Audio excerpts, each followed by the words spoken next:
आप सबों को जय मसीह की।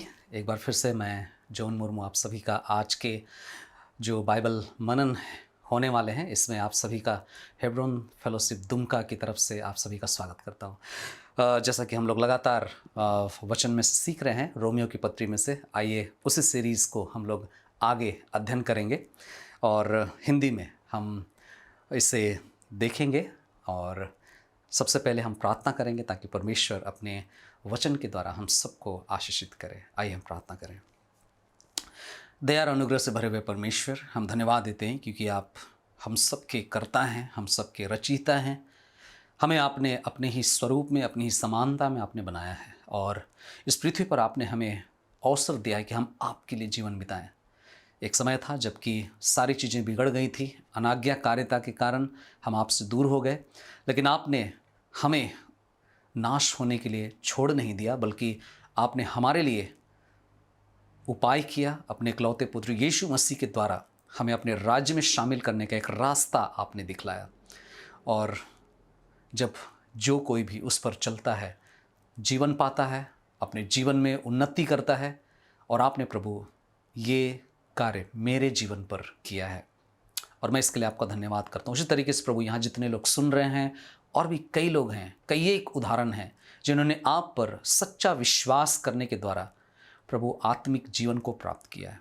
प्रभु हम चाहते हैं कि आज भी आप हम सबसे बातचीत करें, इस पुस्तक को समझने में हमारी मदद करें। सारी आदर सारी महिमा आपको देते हुए धन्यवाद के साथ इस प्रार्थना को यीशु के पवित्र नाम में चढ़ाते हैं। दया से सुनिए और ग्रहण कीजिए, आमीन। ओके, बड़ा ही इंटरेस्टिंग है और परमेश्वर का वचन जो उसके न्याय के विषय में हम लोग लगातार सुन रहे हैं।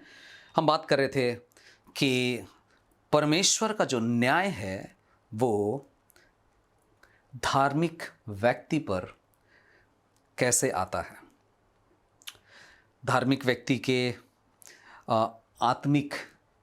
आत्मविश्वास के कारण परमेश्वर उसका न्याय करता है।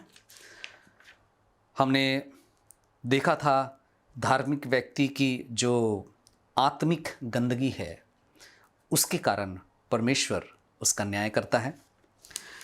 और आज हम देखेंगे कि परमेश्वर धार्मिक व्यक्ति का न्याय आत्मिक जो दंड है उसको प्रदर्शित करता है। और जब एक धार्मिक व्यक्ति अपने आप को एक आत्मिक निंदा के तहत लेकर के आता है, उसके अंतर्गत लेके आता है, तो उसकी वजह से वो न्याय के अधीन होता है। और ये भाग हमें मिलता है जैसा कि हम लोग देख रहे हैं रोमियो उसके दूसरे अध्याय में 17 पद से लेकर के 29 पद के बीच में। यहाँ पर 25 पद से लेकर के 29 पद, जो कि हमारे पिछले जो हम लोग अध्ययन कर रहे थे उसका सीरीज का ये तीसरा भाग है। 25 पद से लेकर 29 पद तक रोमियो अध्याय 2 और उसके 25 पद से लेकर के 29 पद तक। तो सबसे पहले हम उसे पढ़ेंगे और उसके बाद संक्षेप में उसकी व्याख्या को समझने का प्रयास करेंगे। यहाँ पर लिखता है, क्योंकि यदि तुम व्यवस्था पर चलते हो तो अवश्य ही खतने से लाभ है, परंतु यदि तुम व्यवस्था का उल्लंघन करने वाले हो तो तुम्हारा खतना खतना रहित होने के समान ठहरा। धार्मिक व्यक्ति की आत्मिक निंदा, आत्मिक भर्त्सना या आत्मिक दंड कैसे वो प्राप्त करता है। सबसे पहली बात जो हमें यहां पर पता चलता है 25 पद के आधार पर, धार्मिक व्यक्ति की जो पाप है उसके पाप की वास्तविकता के द्वारा उसे निंदा सहना पड़ता है।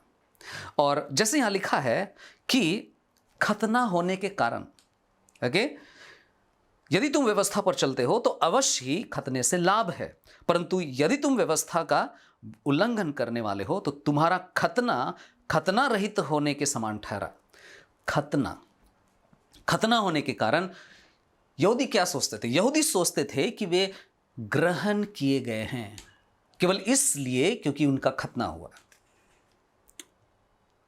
वे ऐसा सोचते थे कि क्योंकि हमारा खतना हुआ इसलिए हम ग्रहण किए जाएंगे, परमेश्वर के द्वारा ग्रहण किए जाएंगे। जो उस समय में गुरु होते थे, जिनको कहा जाता था रब्बी, रब्बी गुरु यहां तक सोचते थे कि इब्राहिम हमें बचा लेगा। अगर हम नरक के द्वार पर पहुंच गए, नरक में प्रवेश करने वाले अगर होंगे भी, तो नरक के द्वार पर इब्राहिम बैठा रहेगा और हम लोगों को घुसने नहीं देगा, हम लोग को रोक लेगा, हम लोग को बचा लेगा, इब्राहिम हमें बचा लेगा। खतना किए हुए किसी भी यहूदी को इब्राहिम नरक में जाने नहीं देगा, वो वहां पर रोक लेगा। पौलुस यहां पर हमें क्या समझाने की कोशिश कर रहा है? पौलुस यहां पर यह समझाने की कोशिश करता है कि उद्धार जो है वो शरीर में किए गए खतना से कहीं बढ़कर कार्य है। उद्धार का कार्य खतना किए गए कार्य से कहीं बढ़कर यह कार्य है। एक तरह से खतना जो कार्य था वो शरीर में बाहरी रूप से किया गया एक कार्य था। शरीर में बाहरी रूप से वे जो करते थे उससे उनके भीतरी मनुष्यत्व का पता चलता था। उनका विश्वास शरीर में किए गए खतना पर ही एकमात्र वे भरोसा रखते थे। कभी कभी हमें ऐसा लगता है कि जब हम उनके बारे में सोचते हैं तो हमें लगता है कि कितने मूर्ख थे ना वे लोग। हम सब की नज़र में वे बड़े मूर्ख दिखाई देते हैं। लेकिन क्या आज का समाज, क्या आज की मसीही भीड़ क्या इसी तरीके के भरोसे में नहीं जी रही? इसी तरह के कार्य पर निर्भर नहीं है? मसीही समाज में शायद आज खतना शायद उस तरीके से जैसे उस समय में यहूदियों के बीच में हुआ करता था, मसीही समाज में आज शायद खतना तो नहीं है, लेकिन चर्च के लोग, हमारे जो मसीही, हम जो मसीही कहलाते हैं, चर्च की बहुत सारी गतिविधियां, बहुत सारे एक्टिविटीज कई बार वो खतना के समान बन जाती हैं। जैसे बपतिस्मा, जैसे प्रभु भोज, कलीसिया की सदस्यता, मेंबरशिप, उद्धार पाए हुए, कई बार शब्द बोलते हैं, लेकिन एक्चुअल में उद्धार पाए हैं कि नहीं पाए? माता पिता, दादा दादी, नाना नानी कई बार इन सारे चीजों पर अपने आप के स्वयं के उद्धार के लिए निर्भर हो जाते हैं, भरोसा कर रहे हैं।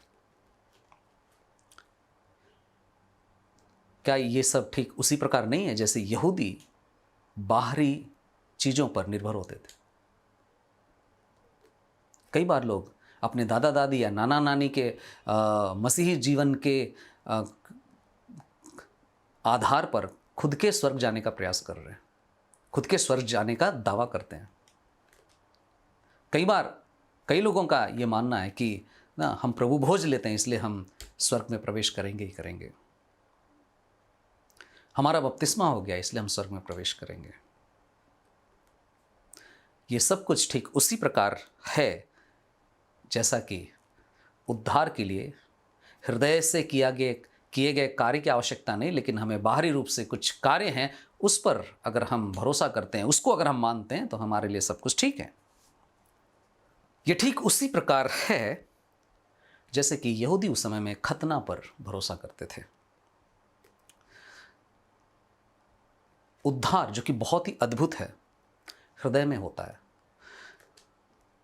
अगर उसको ना मानकर, उसको अपने हृदय से ना मानकर, हृदय से ही होता है इसको ना मानकर, अगर हम शरीर में शारीरिक रीति से उसको प्राप्त करने की सोच रहे हैं या उस पर निर्भर हैं कि हमने शारीरिक रूप से ये किया, या हमारे माँ बाप, हमारे बाप दादे, हमारे नाना नानी, उनके कारण से, उनके पवित्र जीवन के कारण हम उद्धार को प्राप्त कर लेंगे, तो ये ठीक यहूदियों के किए गए खतना पर भरोसा के समान ही है। यीशु मसीह कहते हैं कि जीवन का फल वहां दिखेगा जहां पर हृदय सही जगह पर, सही जड़ पकड़ा हो। मत्ती रचित सुसमाचार उसका 7 अध्याय उसके 17 पद से लेकर के जब आप 20 पद तक पढ़ेंगे तो वहाँ पर आपको ये बात पता चलेगा। मत्ती रचित सुसमाचार अध्याय 7 और उसके 17 पद से लेकर के 20 पद तक। यहाँ लिखा है, इसी प्रकार प्रत्येक अच्छा पेड़ अच्छा फल देता है, परंतु निकम्मा पेड़ बुरा फल देता है। अच्छा पेड़ बुरा फल नहीं दे सकता और ना ही निकम्मा पेड़ अच्छा फल दे सकता है। 19 पद, प्रत्येक पेड़ जो अच्छा फल नहीं देता काटा और आग में झोंक दिया जाता है, अतः तुम उनके फलों से उन्हें पहचान लोगे। दंड, जो फल नहीं लाता है उसके साथ क्या होगा उसका जिक्र यहां पर किया गया है।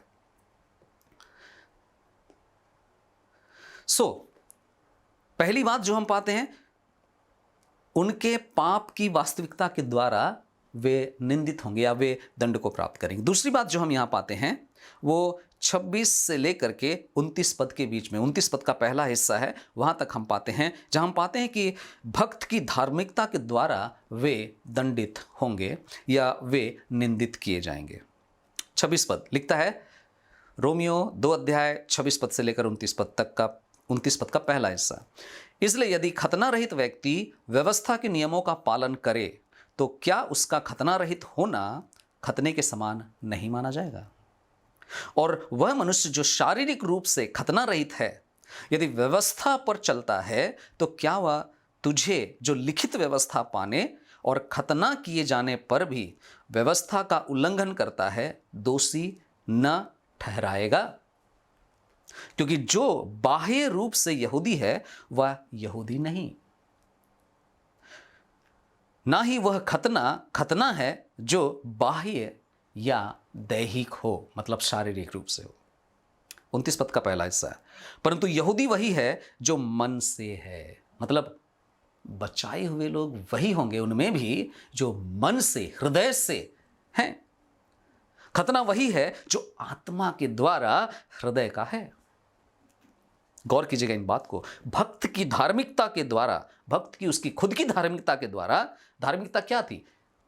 पौलुस यहां पर अब इतनी गंभीर बात को सामने ला रहा है। कभी कभी शायद हम लोग इतने डिटेल में, इतने विस्तार में वचन को अध्ययन करने का क्योंकि आदत नहीं है, इसलिए हम लोग शायद कई बार नहीं सुनते होंगे या इस पर हम लोग मन नहीं लगाते होंगे।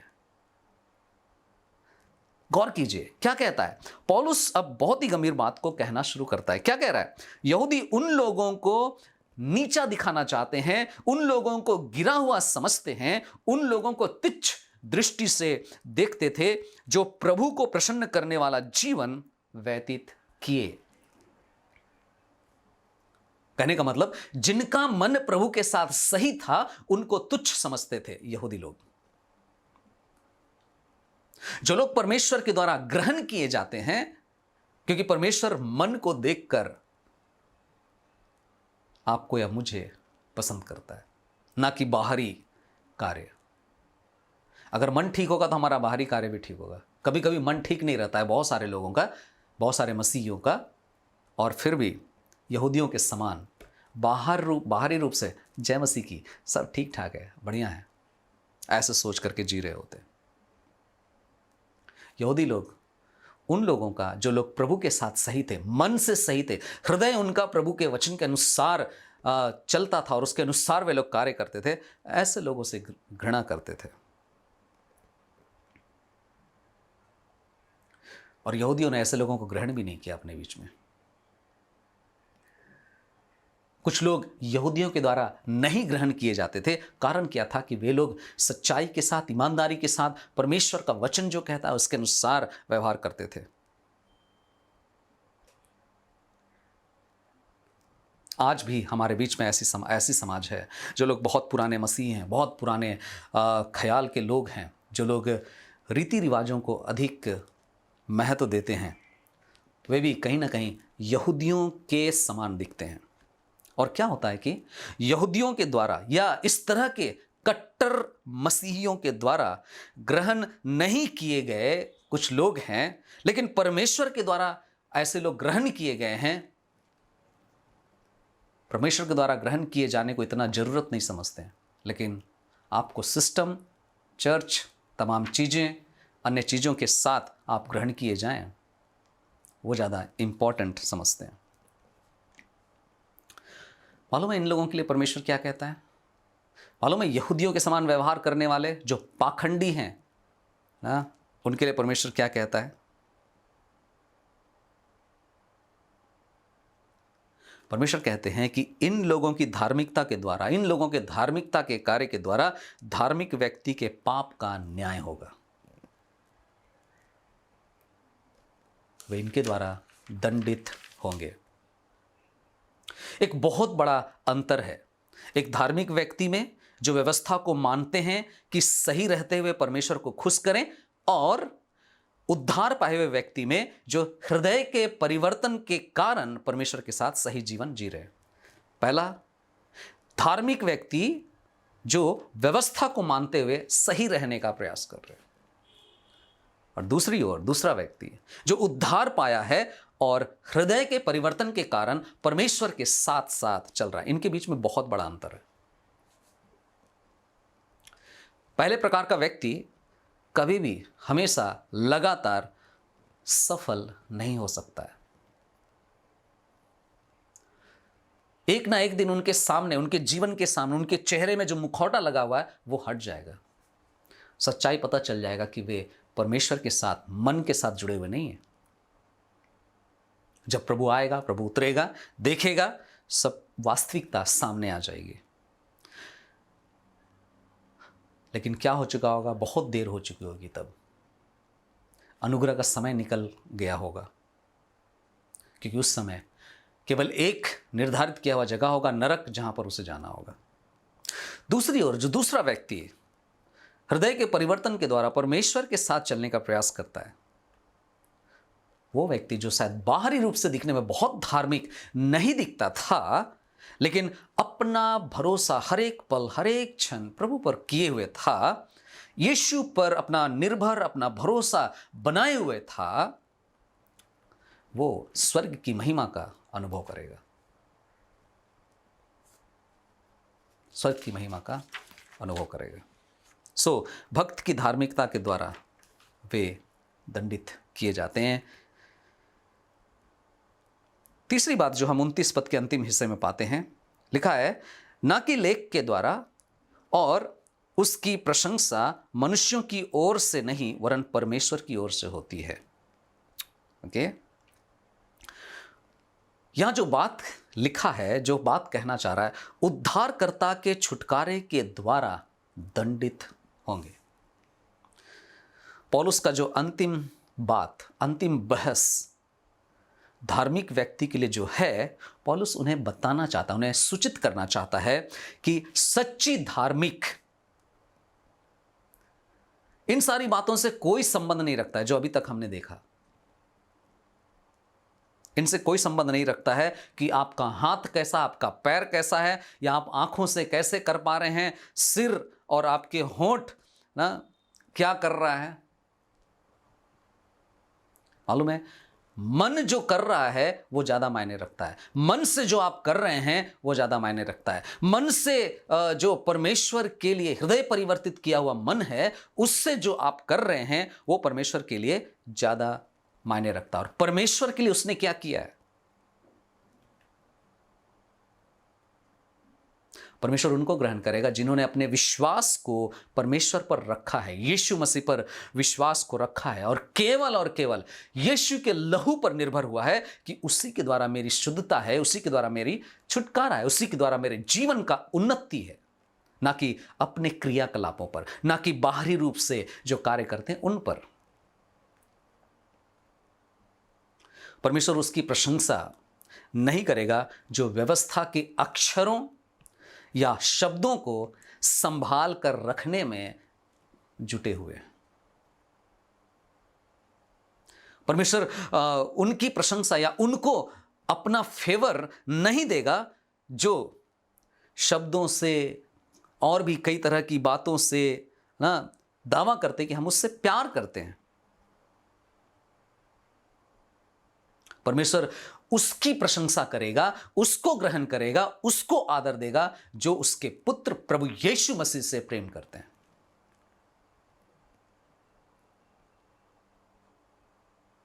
मालूम है मेरे प्रियो, आज हम व्यवस्था या बाइबल की बातों को कई बार संभालने में, याद करते रहने में, रख रखाव करने में हम लगे पड़े हैं, और ऐसा करके हम क्या कर रहे हैं? खुद को धोखा दे रहे हैं, खुद को धोखा में हम रख रहे हैं। आइए सावधान हो जाएं। जरूर वचन को संभालना, याद करना, रख रखाव करना जरूरी है, लेकिन मन से, नियमों को पूरा करने के लिए नहीं। आप ये मत सोचिए, कभी कभी कई लोग बोलते हैं और कहते भी हैं, आप ये कभी मत कहिए, ये मत सोचिए कि मेरे पास तो बहुत लंबा धार्मिक अनुभव है, जिसके द्वारा मैं स्वर्ग तो बिल्कुल भी प्राप्त करूंगा, स्वर्ग तो कहीं नहीं जाएगा, मेरे हाथ से छूट नहीं सकता है। हमें मालूम होना चाहिए कि उद्धार एकमात्र यीशु मसीह के द्वारा है, परमेश्वर के अनुग्रह के द्वारा है, उस पर विश्वास रखने के द्वारा उद्धार है। आज आप अपने आप को धार्मिक व्यक्ति समझते हैं? आज आप अपने आप को क्या धार्मिक व्यक्ति के रूप में पहचानते हैं? क्या आप अपने आप को जानते हैं कि आप प्रभु यीशु मसीह के लहू से छुड़ाए गए हैं? आपकी सोच क्या है आपके बारे में? मेरे प्रियो, हम में से प्रत्येक का अनुभव यही होना चाहिए कि हम यीशु मसीह के लहू के द्वारा छुड़ा लिए गए हैं। मेरे प्रियो, यदि आप आज उसे नहीं समझ पाए हैं तो अभी वो समय है कि आज आप उसको जान लें। ग्रहण किए जाने का समय अभी है। वो बुलाता है, मेरे पास आओ। अभी अवसर है कि आप अपना जीवन उसे सौंप दें और उसे छुड़ाने के लिए उससे विनती करें, प्रार्थना करें। प्रभु हमारी सहायता करे कि हम इन बातों को समझ सकें और उसकी निकटता में हम बढ़ने पाएं। ये विषय हो सकता है कभी कभी बड़ा हेवी लगे, समझ में नहीं आए, बड़ा ऊपर से जाए, लेकिन गौर रखिए, ध्यान रखिए। रोमियो की पत्री हमें हमारे उद्धार के विषय में बहुत बड़ी जानकारी देता है। उद्धार छोटा शब्द जरूर है, लेकिन इसकी परिभाषा, इसकी जो व्याख्या है रोमियो की पत्री में बहुत बड़े रूप में किया गया है। प्रभु सहायता करे कि हम अपने जीवन में जो न्याय है, परमेश्वर का जो न्याय है, केवल दुष्टों पर आएगा ऐसी बात नहीं, धार्मिक व्यक्ति पर भी आएगा। आइए हम ओवर कॉन्फिडेंस ना हो, आइए हम आत्मिक गंदगी के साथ ना जिएं। आइए हम आत्मिक धार्मिक व्यक्ति बनकर के एक आत्मिक निंदक किए जाने की परिस्थिति में ना रहे। प्रभु हम सबको आशीष दे। आइए हम प्रार्थना करें। सर्वशक्तिमान जीवित परमेश्वर, आज की सुबह हम एक बार फिर से आपका धन्यवाद करते हैं। आपने हमें अवसर दिया, आपने हमें मौका दिया कि आपके निकट आकर आपके वचन को हम पढ़ें, अध्ययन करें, सीखें, और जो कुछ भी आपकी मर्जी है कि हम एक पवित्र और धार्मिकता के जीवन को जिएं। उद्धार पाए हुए लोगों को कैसे रहना है, कैसे बाहरी रूप से जरूर मन में आपके किए गए परिवर्तन के कार्य के आधार पर हमारे व्यवहार होना चाहिए, ना कि हम बाहरी रूप से क्रियाओं को कर कर निर्भर हो जाए कि इसके द्वारा हम परमेश्वर के राज्य में प्रवेश करेंगे या इसके द्वारा हमारा मन परिवर्तन हो जाएगा। आज अनेक लोग ऐसे हैं, शायद हमें से कई लोग ऐसे ही थे प्रभु, लेकिन आपने हमें बचाया। आज आपने हमसे बातें की है। यदि आज कोई ऐसा सदस्य जो इस संदेश को सुन रहा है और उसके जीवन में आपने प्रभु बातें की है, आप उनको प्रभु एक नए अनुभव में से लेकर के जाएं, क्योंकि आप दोषी ठहराने वाले परमेश्वर नहीं हैं। आपने आज भी अनुग्रह का समय दिया हुआ है। आज भी आप बोलते हैं मेरे पास आओ, मैं तुम्हें विश्राम दूंगा, मैं तुम्हें छुटकारा दूंगा, मैं तुम्हारे साथ, तुम्हारे पास भीतर आकर तुम्हारे साथ संगति करूंगा, तुम्हारे साथ भोजन करूंगा। ये आपकी प्रतिज्ञा है। प्रभु जी, हम आपके हाथों में इस जीवन को सौंपते हैं। इस पृथ्वी पर जो जीवन हम जी रहे हैं प्रभु, उसमें हमें बहुत बार संघर्ष करना पड़ता है। बहुत बार प्रभु आपके साथ चलने के लिए, पवित्रता के जीवन में बढ़ने के लिए बहुत संघर्ष करना पड़ता है। हमारी मदद करें कि हम आप ही की ओर देख सकें, उस क्रूस की ओर हमारी नजरें बनी रहे और हम प्रभु विश्वासयोग्यता के साथ जीवन में आगे बढ़ सकें। आपके लिए पवित्र और धार्मिकता के जीवन को हम अर्पण करने पाएं। सारी आदर, सारी महिमा आपको देते हुए धन्यवाद के साथ इस प्रार्थना को अपने उद्धारकर्ता यीशु के नाम में अर्पण करते हैं। दया से सुनिए और ग्रहण कीजिए। आमीन। ओके, आप सबको जय मसीह की। प्रभु आप सबको आशीष दे। इसी तरह से आप वचन सुनिए और उन तक भी पहुंचाइए जो लोग वास्तव में वर्स बाय वर्स, एक पद के बाद दूसरा पद क्रम से सीखना चाहते हैं। हमें सीखना है, हमें बढ़ना है, उद्धार के विषय को विस्तार से जानना जरूरी है। प्रभु आप सबको आशीष दे। जय मसीह की।